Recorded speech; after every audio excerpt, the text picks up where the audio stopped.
चलिए आज बात करते हैं उस भयानक जंग की, जिसने न सिर्फ लाखों जानें लीं, बल्कि पूरी दुनिया का नक्शा ही हमेशा के लिए बदल दिया। प्रथम विश्व युद्ध। सोचिए, उस वक्त लोगों को ये यकीन था कि ये जंग इतनी विनाशकारी, इतनी बड़ी होगी कि इसके बाद कोई और युद्ध लड़ने की हिम्मत ही नहीं करेगा। इसीलिए इसे कहा गया the war to end all wars. लेकिन ये उम्मीद एक बहुत भारी कीमत पर आई। अंदाजा है कि करीब 1,70,00,000 सैनिक और आम नागरिक अपनी जान गंवा बैठे। ये कोई छोटा मोटा आंकड़ा नहीं है। तो फिर सवाल ये उठता है कि साराजेवो शहर में चली एक मामूली पिस्तल की गोली ने आखिर पूरी दुनिया को इस महाविनाश की आग में कैसे झोंक दिया। आइए इसकी गहराइयों में चलते हैं और समझते हैं। देखिए, इस जंग की जमीन 1914 से कई साल पहले ही तैयार हो रही थी। उस वक्त यूरोप सच में एक बारूद के ढेर पर बैठा था, जो अंदर ही अंदर सुलग रहा था। बस एक चिंगारी का इंतजार था, और उस तनाव की 4 बहुत बड़ी वजह थी। इन वजहों को याद रखने का एक बहुत आसान तरीका है। अंग्रेजी का शब्द MAIN मतलब मेन। अगर हमें इस जंग को समझना है तो इन चारों वजहों को समझना ही होगा। तो सबसे पहले है M यानी मिलिटरिज्म या सैन्यवाद। हो क्या रहा था कि यूरोप के बड़े बड़े देश एक दूसरे से ज्यादा खतरनाक हथियार बनाने की होड़ में लगे थे। अपनी अपनी सेनाओं को और बड़ा बना रहे थे। हर किसी को यही लगता था कि जिस देश की फौज सबसे बड़ी होगी वही सबसे महान कहलाएगा। इसके बाद आता है A यानी अलायंसेस या गठबंधन। ये बड़ा दिलचस्प है। उस समय पूरा यूरोप समझिए कि 2 टीमों में बटा हुआ था। देशों ने आपस में गुप्त संधियां कर रखी थी। एक तरफ थे मित्र राष्ट्र तो दूसरी तरफ थी केंद्रीय शक्तियां। ये जो ट्रिपल अलायंस और ट्रिपल इंटेंट जैसे गठबंधन थे ना, इनका सीधा सा मतलब ये था कि अगर किसी एक दोस्त पर हमला हुआ तो बाकी सारे दोस्त भी उसकी मदद के लिए जंग में कूद पड़ेंगे। एक बहुत ही खतरनाक चेन रिएक्शन का स्टेज तैयार था। और इस गठबंधन सिस्टम का लॉजिक भी बड़ा सीधा और खतरनाक था। एक पर हमला मतलब सब पर हमला। इसी एक सोच ने एक ऐसी श्रृंखला शुरू की जिसे बाद में रोकना किसी के बस में नहीं रहा। तीसरी वजह I यानी एम्पीरियलिज्म या साम्राज्यवाद, मतलब दुनिया पर राज करने की होड़। यूरोप के बड़े बड़े साम्राज्य अफ्रीका और एशिया के देशों को अपनी कॉलोनी, अपना गुलाम बनाने में लगे थे, और इस वजह से उनके बीच की दुश्मनी और भी गहरी होती जा रही थी।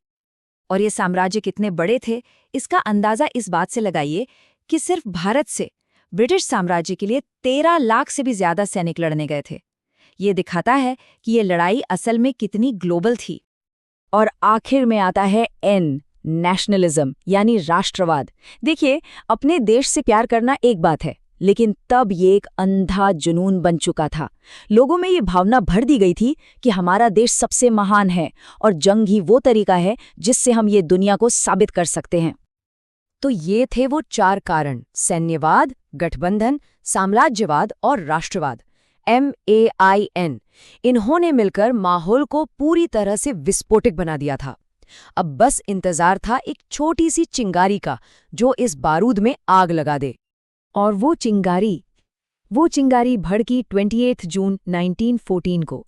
उस दिन ऑस्ट्रिया हंगरी साम्राज्य के होने वाले राजा आर्च ड्यूक फ्रांस फर्डिनेंड की एक सर्बियाई राष्ट्रवादी ने गोली मारकर हत्या कर दी।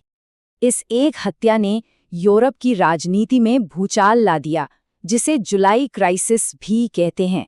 इसके बाद जो हुआ वो बिल्कुल डोमिनोज के गिरने जैसा था। एक के बाद एक देश इस जंग में खिंचते चले गए। देखिए ये सब कितनी तेजी से हुआ। ऑस्ट्रिया हंगरी ने सर्बिया पर हमला बोल दिया। सर्बिया की मदद के लिए रूस आ गया। रूस को रोकने के लिए जर्मनी कूद पड़ा। फिर जर्मनी ने फ्रांस पर हमला कर दिया। और जैसे ही जर्मनी ने बेल्जियम में अपनी सेना भेजी, ब्रिटेन भी जंग में शामिल हो गया। और बस कुछ ही हफ्तों के अंदर यूरोप की लगभग हर बड़ी ताकत मैदाने जंग में थी। लेकिन ये कोई आम जंग नहीं होने वाली थी। ये एक ऐसी लड़ाई थी जैसी दुनिया ने पहले कभी नहीं देखी थी। इस जंग की सबसे भयानक पहचान बनी ट्रेंच वॉरफेयर, मतलब खाइयों में लड़ी जाने वाली लड़ाई। दोनों तरफ के सैनिक महीनों तक कीचड़ और गंदगी से भरी खाइयों में रहकर लड़ते थे। सिर्फ कुछ गज जमीन जीतने के लिए लाखों जानें कुर्बान हो रही थीं। तो ठीक है, लड़ाई यूरोप में शुरू हुई, पर इसे विश्व युद्ध क्यों कहते हैं? ऐसा क्या था जिसने इसे सच में एक ग्लोबल जंग बना दिया?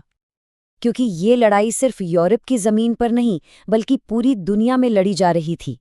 अफ्रीका के जंगलों से लेकर एशिया पैसिफिक के द्वीपों तक, मध्य पूर्व के रेगिस्तानों से लेकर अटलांटिक महासागर की गहराइयों तक हर जगह जंग का मैदान बन चुका था।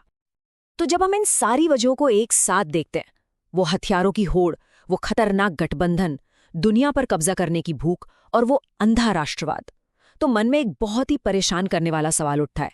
क्या इतने सारे तनावों के बीच इस महायुद्ध को टाला जा सकता था या इसका होना तय था?